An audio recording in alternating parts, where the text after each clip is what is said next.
पे स्वागत है। दोस्तों, आप लोगों को याद होगा कि खेसारी लाल यादव का एक अहिरान वाला गाना आया था आदिशक्ति फिल्म से। उस गाना के वीडियो में पूरा लाठी-वाठी का इंतजाम था। लाठी लेकर वीडियो का शूटिंग किया गया था। बहुत लोगों को पसंद भी आया था वो गाना और डिमांडेड वीडियो था वो। और दोस्तों, एक और गाना का शूटिंग खेसारी लाल यादव किए हैं और इस गाना में भी पूरा लाठी-वाठी का इंतजाम है। आप लोग देखिए फ़ोटो।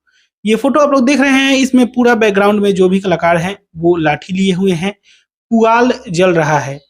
होली का ही वीडियो है और खेसारी लाल यादव हैं एकदम देसी अंदाज में, आप लोग देख सकते हैं। और वीडियो का शूटिंग हुआ है होली के गाने का है ये वीडियो और आदिशक्ति के लिए ही शूटिंग हुआ है। आदिशक्ति फिल्म से ही आने वाला है। अब गाना कैसा है, क्या टाइटल है, ये मुझे नहीं पता है, लेकिन स्टाइल वही है जो अहिरान वाला गाना आया था। और ये गाना अगर उसी बेसिस पे होगा तो हमको लगता है कि बहुत लोगों को पसंद भी आएगा।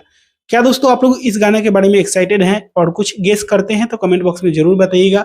और इसी के साथ मैं इस वीडियो को यहीं पे खत्म करता हूँ। मैं मिलूंगा आप लोगों से एक नए वीडियो में, तब तक के लिए जय हिंद, जय भोजपुरी।